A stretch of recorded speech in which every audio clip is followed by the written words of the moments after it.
welcome to this talk, which is about autism, family, and relationships. So it's, yeah, I'll say some more in a second. So I am going to move on slide-wise. I think I've moved on slides there. Does everybody else agree? Can people now see what we will discuss? Yeah, Chris, yeah, cool.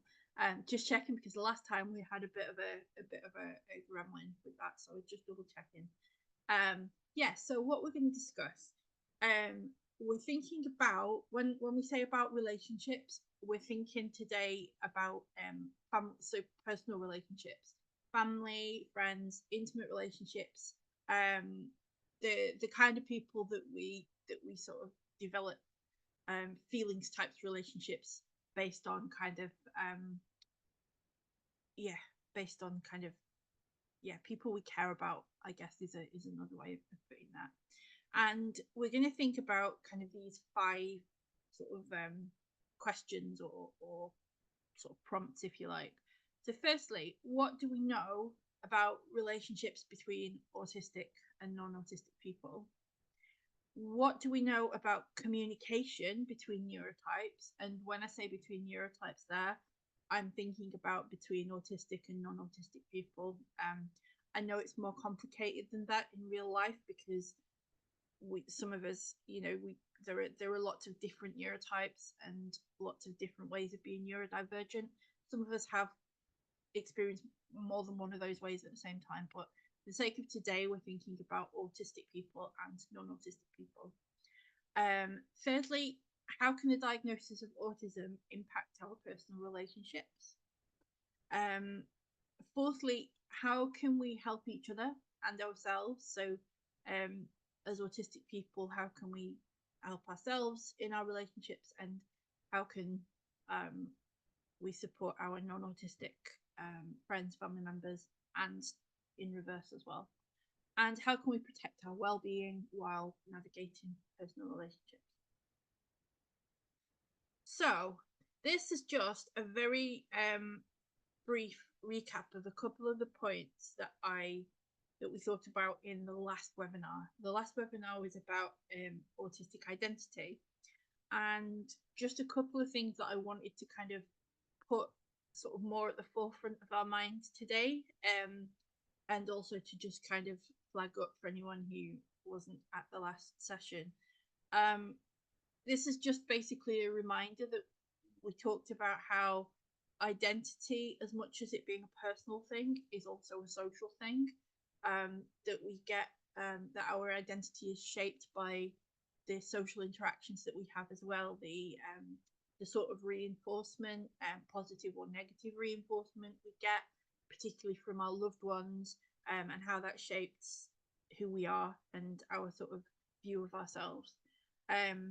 Also, we talked about a concept called minority stress, which is some of the discrepancies that can occur in physical and mental health across race, sex, disability, that are associated with kind of some of the victimization, discrimination, the sort of cost of what we call masking that go along with being in the minority, the kind of the cost that anybody who's in a minority has by virtue of being in that minority. And we also talked about the kinds of social reinforcement that we can get when we're autistic, and particularly when we're relatively recently diagnosed. So some of the things that people say are said to them are things like, you don't seem autistic to me. Things like, aren't we all a bit autistic though? Or you seem more autistic since your diagnosis. Some of those kind of negative reinforcements that we can sort of come across. Obviously, there are positive reinforcements as well, but sometimes the negative ones can particularly trip us up. So that's the recap. So I'm going to start today with thinking about this concept called the double empathy problem, which I'm guessing a lot of us will have come across before. but it's based on the work of Damien Milton. In 2012, Damien wrote this article in the Disability and Society Journal, and it aims to answer the question of what autism is. That word ontology is to do with like the study of what is, you know, whether we think that things are kind of out there, you know, physically tangible, or whether things are sort of how we construct them in our heads, and that sort of full spectrum. That's kind of what ontology is. And you don't need to know that, it's not really relevant to what we're doing today, but I just wanted to put this theory in context. That's what Damien was doing when he wrote about this. He was trying to contribute to all the discussion and debate about what autism actually is. And he said that traditional attempts at theorizing what autism is come mostly from the fields of cognitive neuroscience and psychology, and they focus on behavioral indications of autism and concepts such as theory of mind, that is the ability to understand that other people have mental states in the same way that we do, that they have their own beliefs, feelings, desires, etc. And he said that at this time there were kind of what he called a triad of dominant theories of autism. Now, at the time, we thought of autism as being based on the idea of a triad of impairments, which people will probably have heard about. And he said that kind of like riffing off this idea of triad, he said that there was a triad of kind of dominant ways of thinking about what autism is at the time. So firstly, he said that autism was said to be about theory of mind deficit, and that is lack of ability to understand the mental states of others. Number two, he said that autism was said to be about executive dysfunction, that is disruption in cognitive processes that regulate and control other cognitive processes. And thirdly, he said it's about weak central coherence, that is difficulty in kind of seeing the bigger picture. And I think it's important before we go on to just point out that I'm not saying here, and Damien wasn't saying that any of those three theories are incorrect as such. A lot of us do use some of them, particularly executive dysfunction and problems with central coherence, to kind of explain how autism affects us. And he wasn't saying that was wrong as such. He was just saying that these things are not necessarily answers to the entire question of what autism is. They're not like the grand theory, if you like. He's basically saying that at the time there were those three ways of thinking about what autism is, and none of them really answers the full question of what autism is. And he said that sorry, I'm just fighting with my Zoom bar to try and get it in a way so that it's not covering what I'm trying to read. He said that one thing that these theories had in common was that they failed to recognize the interaction and the relationality that go into making social reality. And what that means is that society is made in and through interactions and relationships. Basically, we're all social people, and we don't exist on our own, and that we make sense of the world around us by interacting with other people and sort of learning from each other and making sense of things together. So if social reality requires interaction and relationships across different sides between people with differing neurotypes, how can the fault be only on one side? I.e., how come it was, understanding of autism was that we were the ones who were faulty, if you like?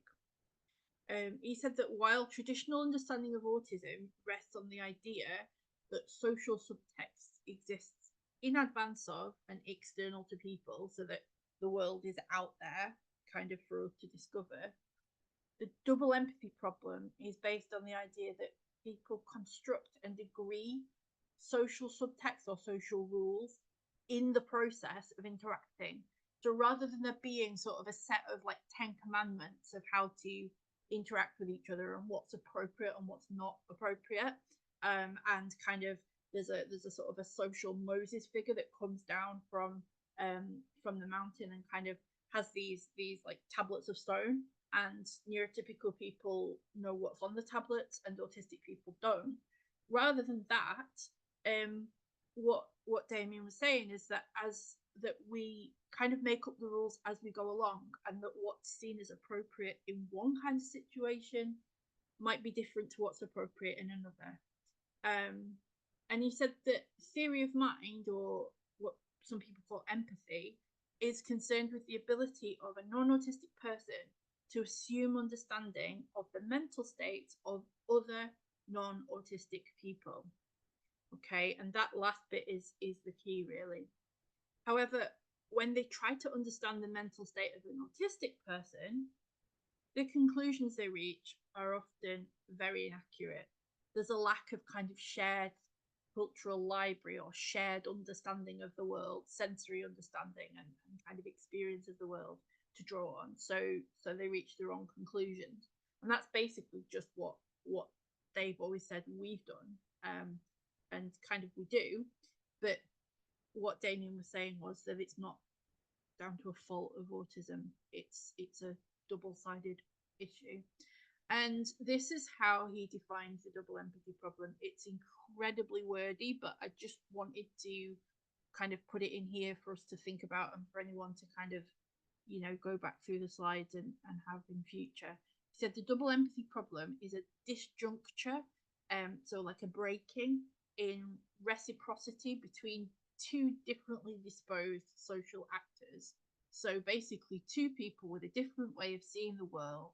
If they try and understand and empathize with each other, it's going to break. It's not really going to work. And it becomes more marked the wider the disjuncture in perceptions of the life world. So basically, the more different you are from each other, the harder it is going to be for you to kind of empathize with each other. And it's perceived as a breach in the natural attitude of what constitutes social reality for non-autistic spectrum people. So non-autistic people who are in the majority, they just see that as being something's gone wrong, something's not working, and that's why they think there's a problem with us. But for autistic people, this is just an everyday and often very traumatic experience. We're quite used to being not understood, and it can be painful, but it's a very everyday sort of occurrence. Alongside this, we've got this research about how we communicate with each other across different neurotypes. And this is kind of drawing on the double empathy problem, looking at how it happens in the real world. And this starts from the premise that transferring information requires social communication skills.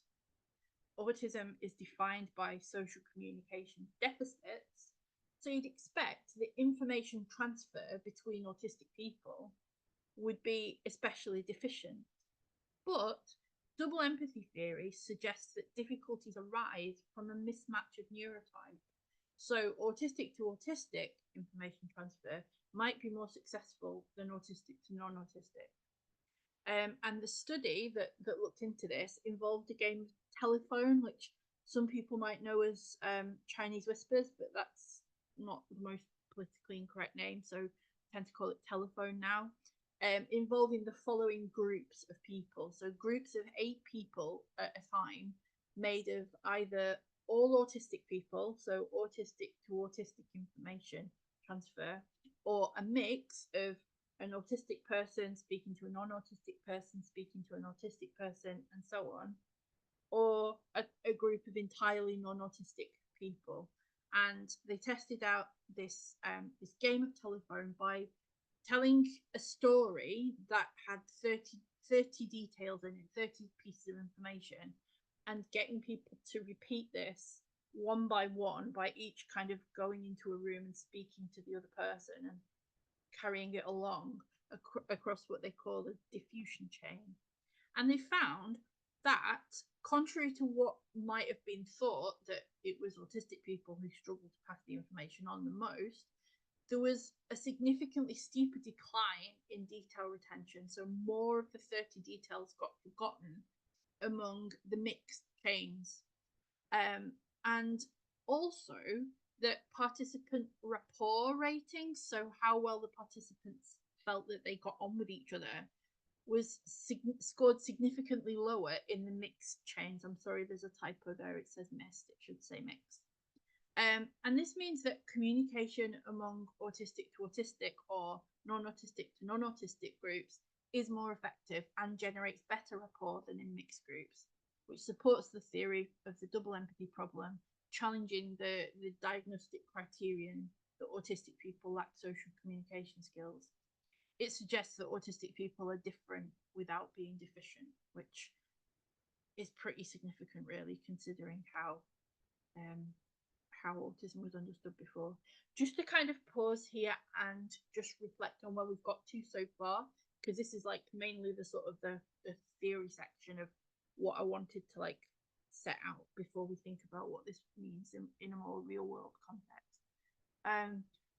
So understanding of the two-sided nature of social communication challenges that are experienced between autistic and non-autistic people is very important in shifting society's understanding of what it means to be autistic and redressing the balance as to where the quote unquote fault in communication lies. That's what it gives us, if you like.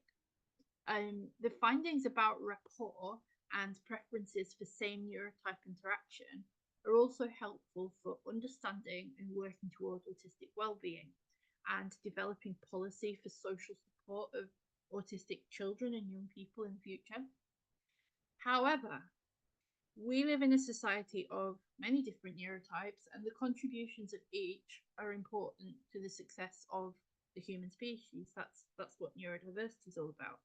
So we need to work out how best to live, communicate, and interact with each other in ways that meet the social needs of all members of society and keep safe members of non-neurotypical social minorities such as autistic people. Remember, I started off with talking about minority stress. That's kind of where that comes back in.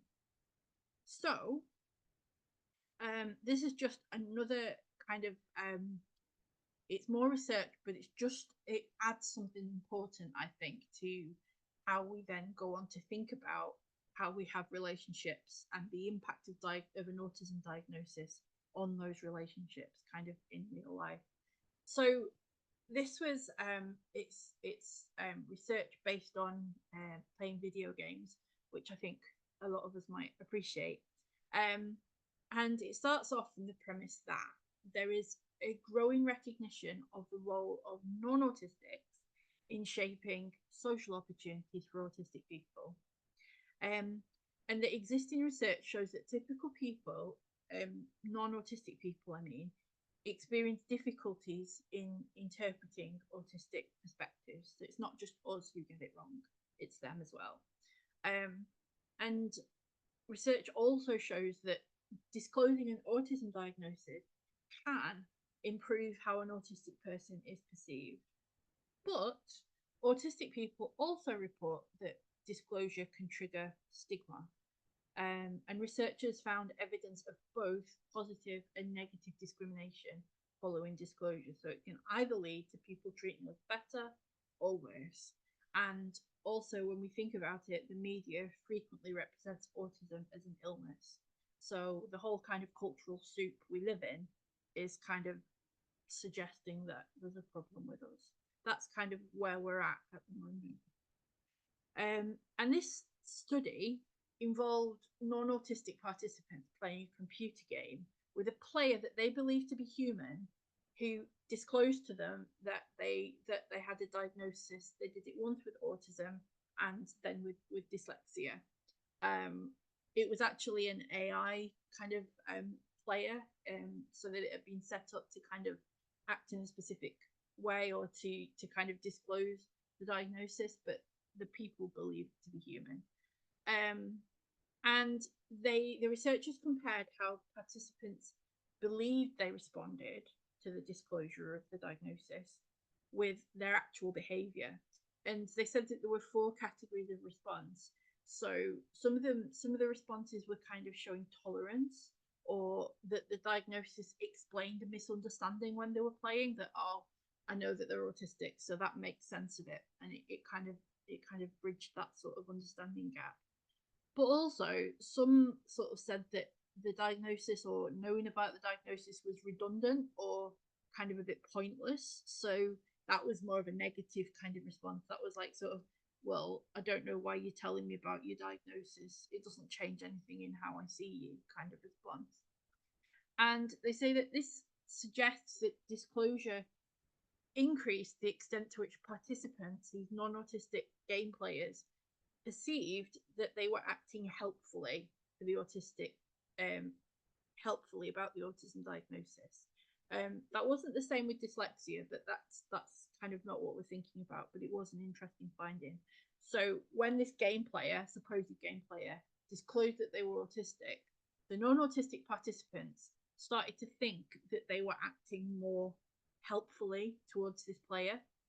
And so from that, it seems like disclosure of an autism diagnosis can be interpreted positively.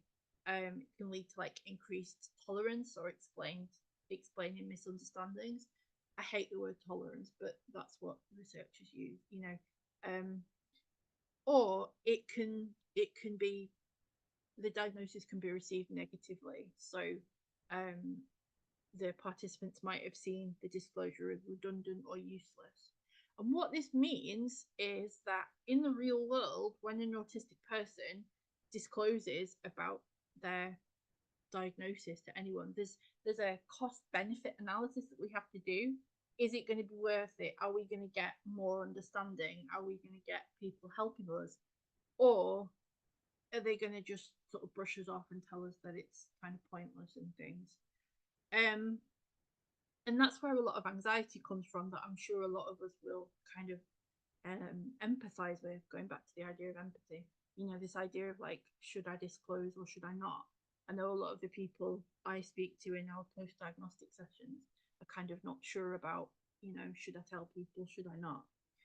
And another thing that they found was that among the non-autistic participants, there was a bias in how helpful participants perceive themselves to be compared with their actual behavior. So because the researchers had kind of recording of the actual behavior in the gameplay, but they also collected kind of questionnaires at the end from the participants about how they behaved and the impact that the knowing about the diagnosis had, they could kind of compare one with the other. And they found that it seems like non-autistic people believe or think that they are being more helpful or more understanding than they actually are towards autistic people. I found this really interesting because I think it might go some way to kind of explaining or giving us more insight into the other side, those around us who care about us, but kind of seem to get it quite wrong sometimes. It seems to be that they, or quite often, will think that they're being helpful, when that might not actually be the case. And that's not to kind of give every non-autistic person a free pass, of course. Sometimes people are not being helpful, but there does seem to be this mismatch, which I think it's helpful to bear in mind. And so, if we then start thinking about what kind of impact does a diagnosis of autism, or can a diagnosis of autism have on our close relationships, I've kind of come up with 3 kind of broad categories. Firstly, sometimes there's kind of little negative impact, or there might be a positive impact. For example, a newly diagnosed person, if they're in a relationship with, or friends with, or a child of other autistic people, or when they've been through the process of diagnosis with their own children, which is very common. An adult will be diagnosed because their children were diagnosed. Finding out that they themselves are autistic can have very little negative impact on that, or it might even have a positive impact, because we start to understand each other better, or we have that thing in common. But sometimes there can be misunderstandings or miscommunications can arise. So, for example, a friend or a family member assumes that the newly diagnosed person wants to play down the diagnosis or not be defined by it. May think comments like, your diagnosis makes no difference, or I just see you as you, are comforting. But if the newly diagnosed person feels their diagnosis does make a difference, for example, by explaining past traumas or challenges, putting those things in a different context, such playing down can feel very invalidating. And I think that kind of goes to the mismatch between, people can think that they're helping us, but actually, maybe they're not. They're kind of giving the response that they think we need. I suppose it's a manifestation of the double empathy problem, really. And sometimes close family or friends notice changes in us following the diagnosis. And this might lead to comments like, you seem more autistic since your diagnosis, or even accusations of exaggerating or faking autistic traits. Often, such changes are a result of acknowledging the benefits of, for example, stimming, or the stress involved in masking and taking a chance to unmask. But when we're met with um, kind of accusatory or kind of questioning from those who are closest to us, that can be kind of difficult to deal with. Um,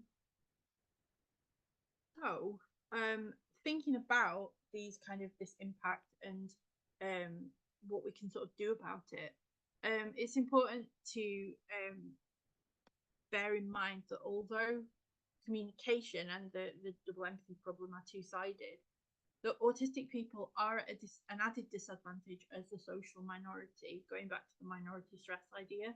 So society isn't designed around our needs, and we miss out on positive social reinforcement. So people who are in the neurotypical kind of majority are kind of constantly having their needs and their sort of perspectives reinforced by the world around them, whereas we're missing out on that kind of validation. And I put that point in there just to kind of try and sort of nudge people, maybe nudge anybody who is a non-autistic friend or family member who looks at these points and thinks about this, to kind of think about, well, maybe that's why I should be putting in that effort, because the autistic person in my life already is putting in so much effort. But that said, how can we help ourselves and each other?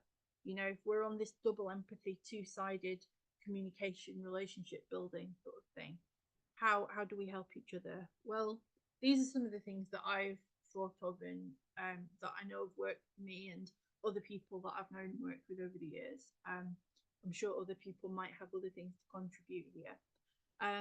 But if you are an autistic person, particularly a newly diagnosed person, a lot of the contribution to our relationships, I think, begins with getting to know your autistic self.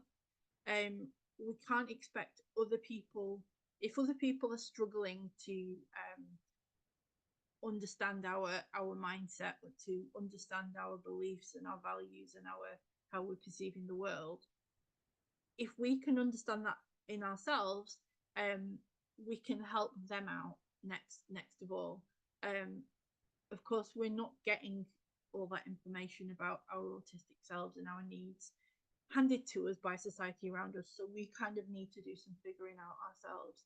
One thing that I found really helpful when I was first diagnosed, which was about 20 years ago, was to develop and practice a script of a couple of sentences to explain what being autistic means to you, and take time to work out your communication needs and be prepared to experiment, and also then to consider whether a peer support group might help you to put your own experiences into context.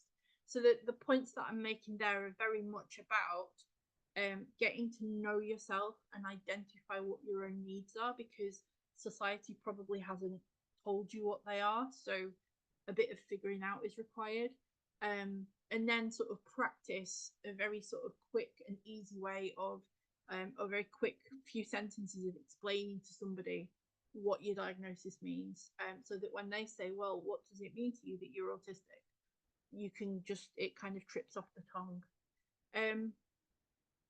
And also the response of those who are close to us to our autism diagnosis and our newly developing autistic identity can sometimes feel difficult.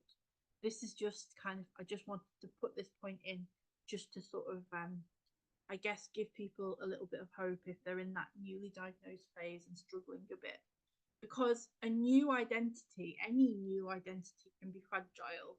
Just like I sort of think about it as being like a baby plant without strong roots. This identity is new to us. We haven't kind of figured out much about it. We haven't lived it much yet. And it can easily be damaged by a lack of knowledge or understanding from others. Other people's kind of comments can be especially invalidating at this time, and especially difficult for us and really knock us sideways. And we can be left feeling vulnerable and rejected. And I think here it can help to remember that this doesn't need to last forever. That as we learn more about our autism and we spend more time among the autistic community, our identity becomes stronger and we become more confident in advocating for ourselves. So your identity is kind of like that plant that's growing, and it will get stronger over time, and you'll become more self-confident and self-assured at living that identity. So this is kind of things that can help that impact of the diagnosis of autism from the perspective of a friend or family member. I know that here now we are here primarily as autistic people. Some of us might have friends and family who are autistic as well, but we're talking specifically about being autistic here. But I wanted to put these points in so that we can have an idea of what we might expect from those around us, and that if people are asking how they can help, if they're kind of recognizing that maybe they need some help with that, crossing that double empathy gap, these are some things that we might sort of bear in mind as suggestions. So I sort of said that newly diagnosed autistic people unfortunately often find that one of the hardest parts of getting used to their diagnosis is dealing with the reactions of those closest to them. They report that loved ones comment that they seem more autistic, as though that's a bad thing, since their diagnosis. And they can imply or even say that the person is exaggerating their needs. Some people may be told that they're using their diagnosis as an excuse or to get away with things, or that's kind of the implication, like you're not trying as hard anymore since your diagnosis. And this can feel invalidating and hurtful at a time when they're making sense of an overwhelming disability and often grieving for lost opportunities or past traumas. So the kind of the seeming more autistic can come from the stress of having to navigate that process, or it can come from the kind of the sort of like the breathing out, the relief of not having to keep the effort up for so long. You know, I sort of talk about, you know, Usain Bolt might be able to run 100 meters in under 9 seconds, but he doesn't go around Tesco like that. You know, keeping this up is exhausting, and we can't do it all the time. And diagnosis is a point where we can just breathe out and realize that there might be another way. So I think that friends, family members should be prepared to be flexible, that an autism diagnosis does bring with it a lot of figuring out. And by flexible, I mean being prepared to try new strategies, test things out, see whether they work between you and the autistic person in your life.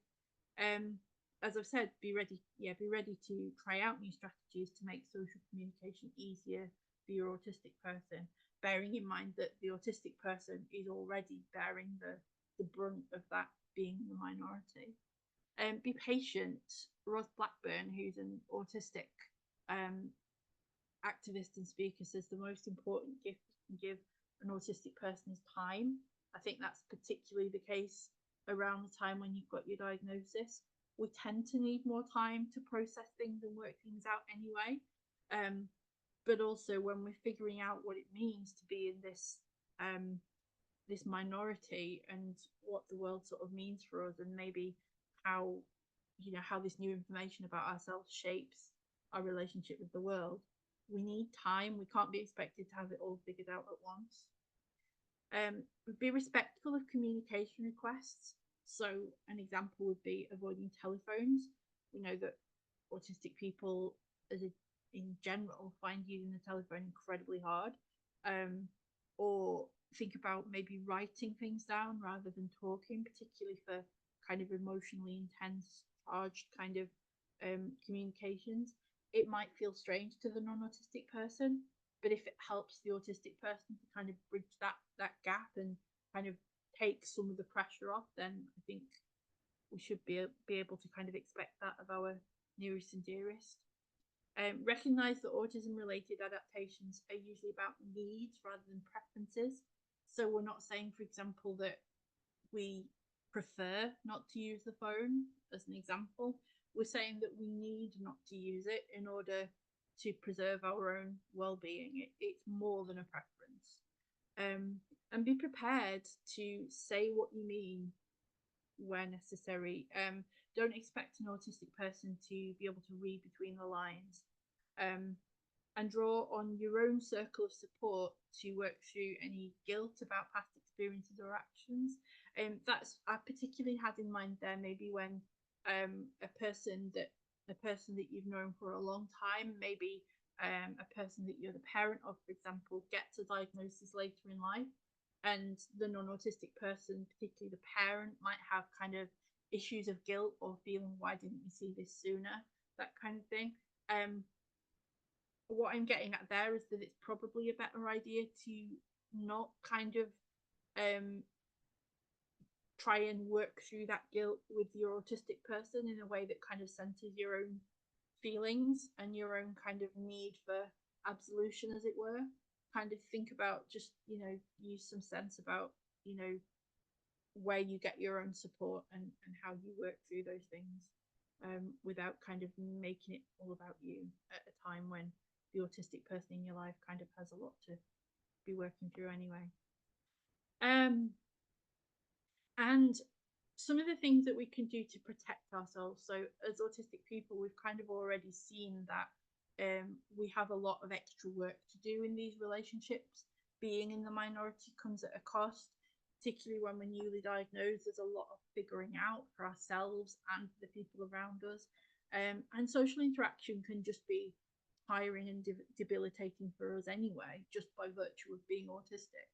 And it's really important that we do look after ourselves, that we find ways to kind of protect ourselves, because this sort of stuff I feel is a real contributor to the burnout that so many of us feel, and the general stress that we feel in our kind of day-to-day lives. So some of the things that I think we might bear in mind that I found helpful. Well, firstly, the research tells us that being part of the autistic community, or of autistic communities in whatever form they come for us, is key to well-being. That idea of we can see how that works through kind of social reinforcement and through kind of checking out with other people what our needs are and how they fit with other autistic people's needs, kind of normalizing our own experiences, if you like.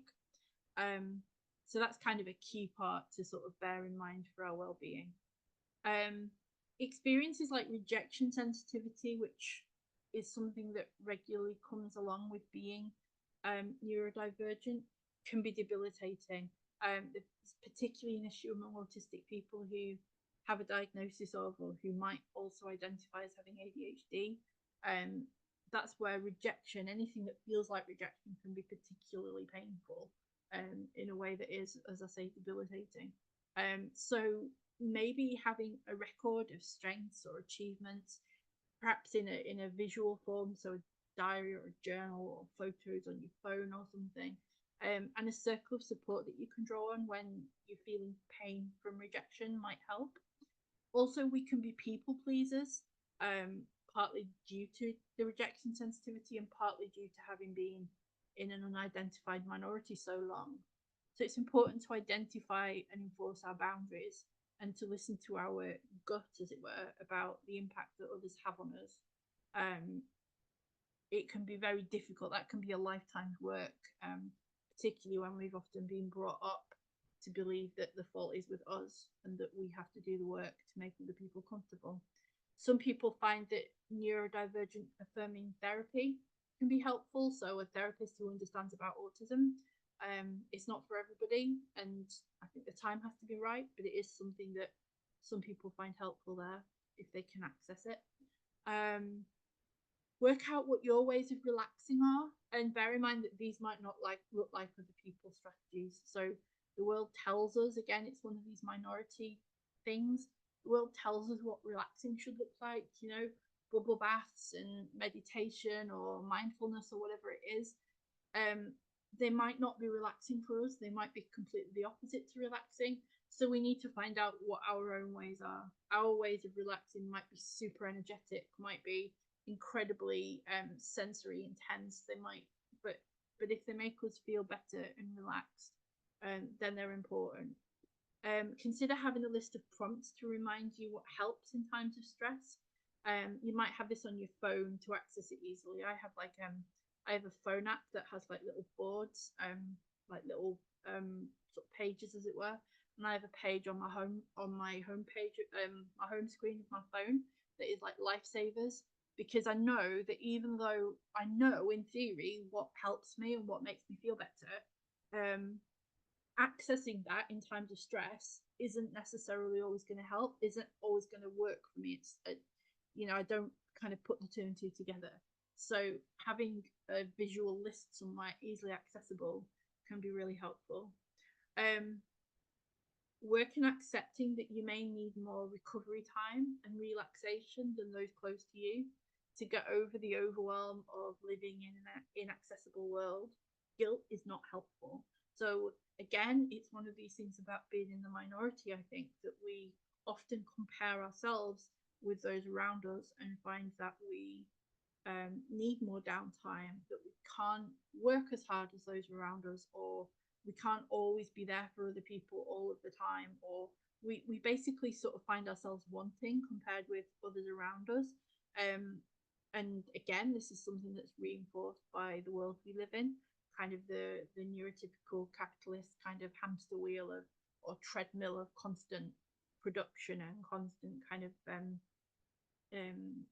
trying. That word laziness can kind of haunt us if we're not careful. We do need more time because the world that we live in is more draining for us in lots of ways. Moving on, if possible, it might help to set up something like a WhatsApp channel with a trusted friend or a family member, somebody that you really can trust, where you can externalize your feelings and speak out with what I think of as filters down. So not kind of having to think about, oh, how do I frame this to make it palatable for non-autistic people? Just being able to kind of express your feelings in a kind of very unfiltered kind of stream of consciousness kind of way. That can be a really important first step towards self-advocacy, as I've found. I'm incredibly privileged to have a friend who's done this and held this space with me for years, and it's made all the difference in the world some of the time. And then finally, consider maybe relationship ground rules between in sort of mixed neurotype friendships and relationships. So an example that I have is that in a friendship group that I'm part of, when we've like had a conversation, or often we'll meet because we're gaming or playing D&D and things, we'll check in at the end and sort of clarify that we've all had a good time, that we're all leaving feeling good about everything, and nobody's like done anything to annoy us or anything like that. Not in blunt terms like that, but it's a way of kind of that we've come up with that kind of combats the sort of social hangover that can come after after a social encounter for a lot of us, where we're constantly replaying in our minds did I get this wrong? What did they think of me?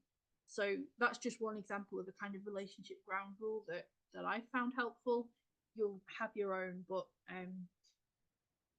ground rules are not usually seen as part of personal relationships by non-autistic people, but I feel like they can really help us. Well, I know they can.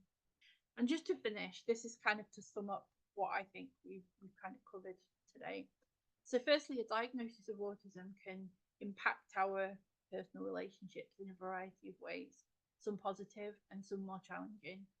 Can cause anxiety trying to work out whether to disclose, that cost benefit analysis.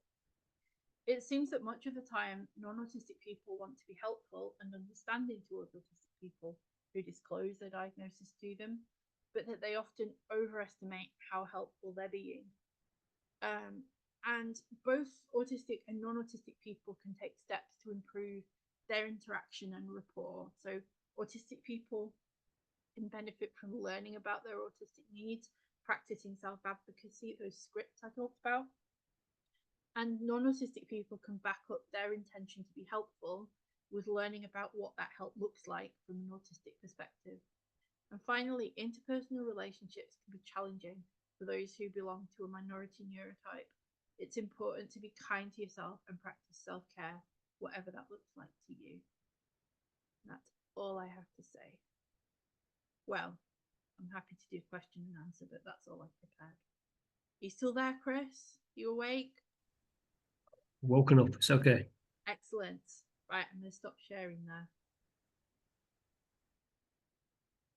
Right, I should have stopped screen sharing. Excuse me. Chris, do we have any questions in the chat? None in the chat. Okay. It's fine if they're not questions, by the way. If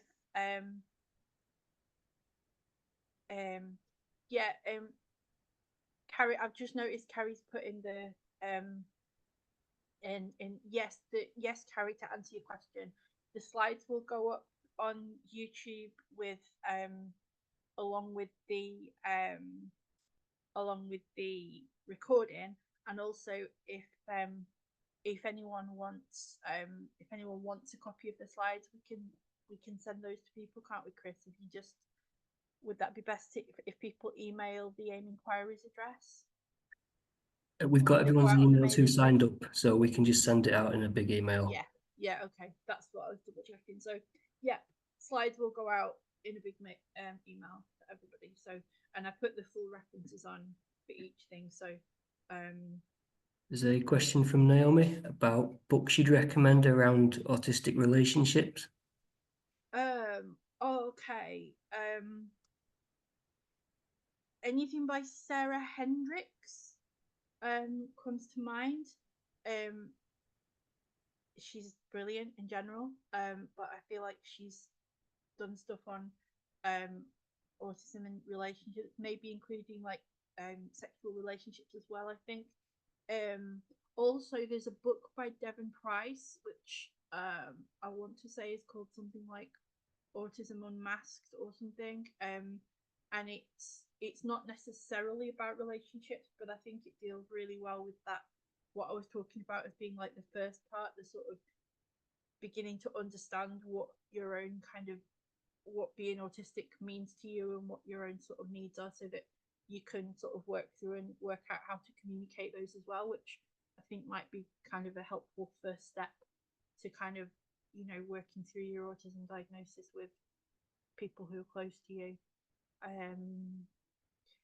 Other than that, those are the things that really come to my mind. There's older stuff. There's older stuff about kind of accounts of like being in a relationship with a person with, as it was at the time, Asperger's syndrome and things. A lot of them, I don't think they've aged that well. They're not necessarily from a double empathy sort of perspective. I'm seeing, sorry, I've noticed your question in the chat, Nicola.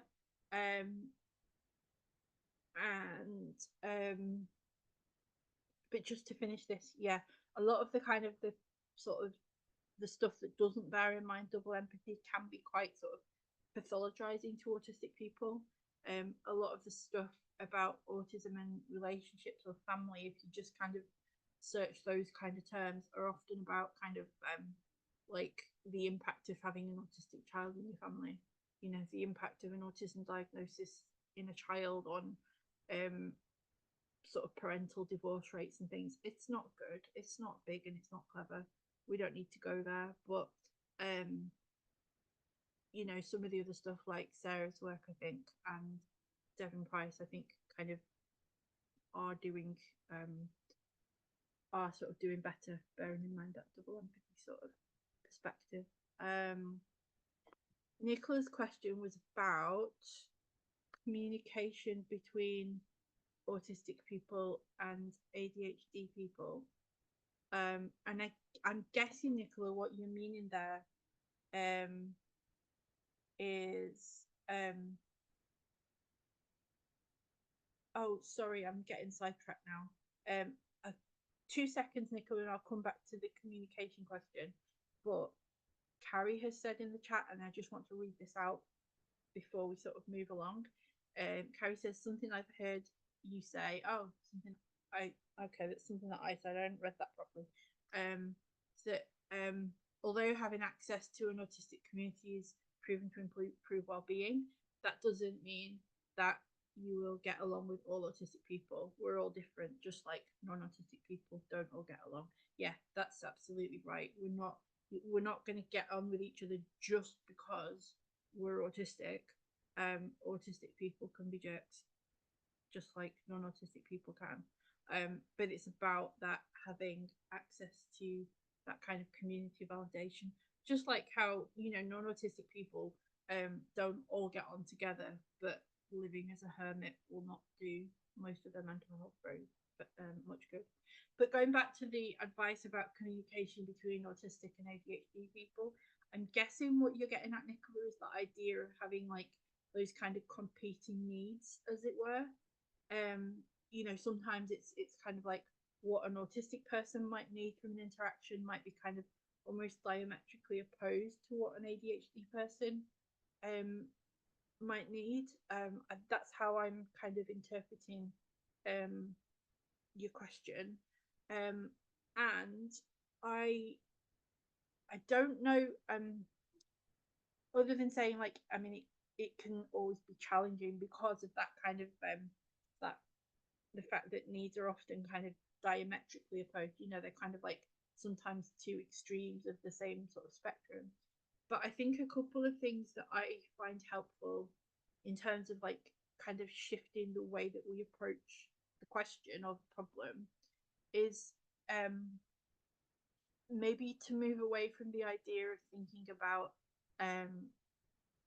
this as being like autistic people have communication needs because they have a communication impairment, and the same with ADHD people, but rather thinking that everybody has communication needs, and that is really something that we should be checking out with everyone we have relationships with.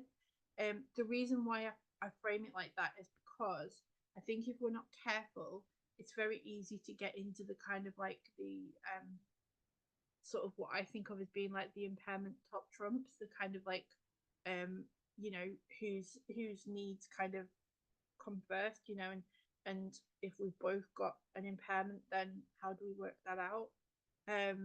So starting off from that point of view of it being just a question of working out between people rather than between impairment groups, if that makes sense, I think can be helpful. And also things like, so on a more practical note, things like, so for example, if the autistic person's sensory needs is maybe quite different to those of the ADHD person, maybe for example, an autistic person, these are just kind of hypotheticals, they're probably quite unnuanced, but hopefully I get the point across.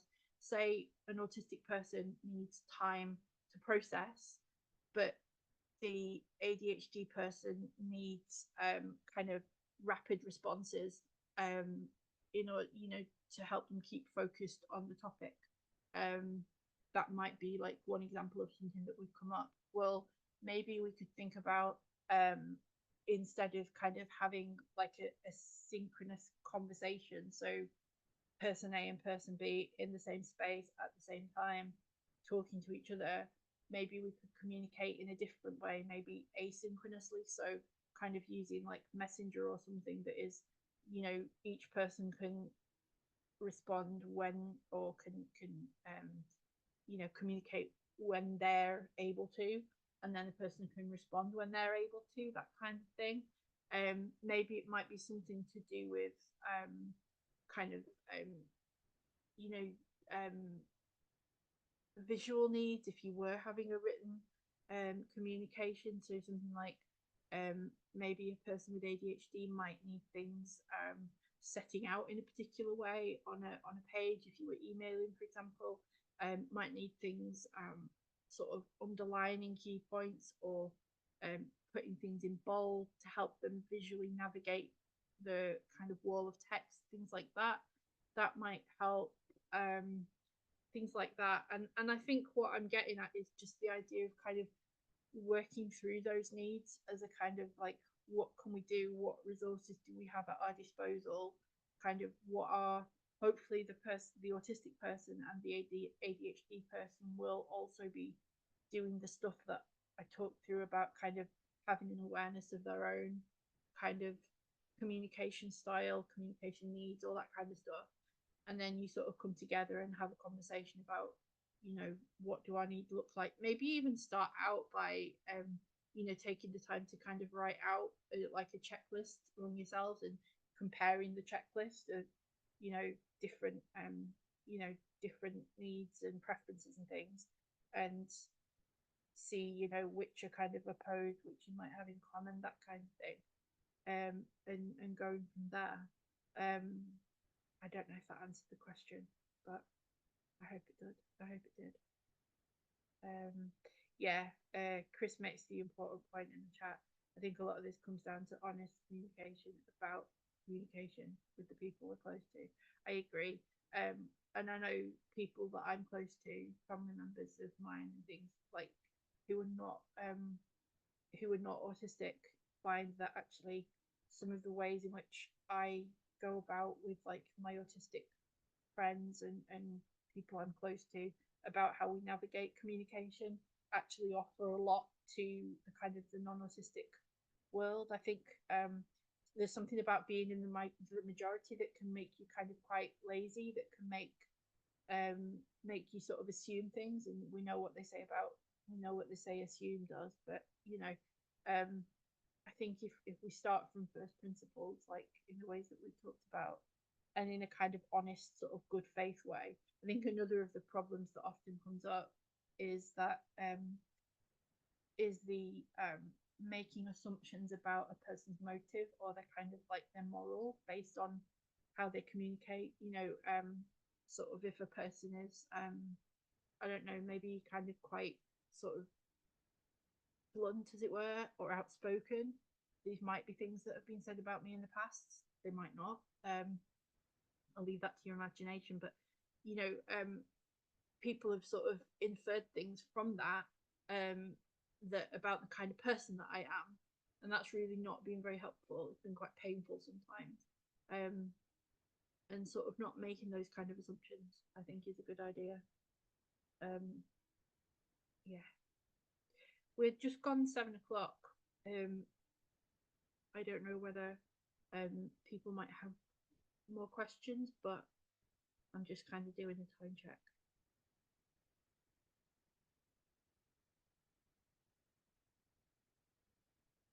Chris, I guess I'm kind of looking in your direction for what we should do.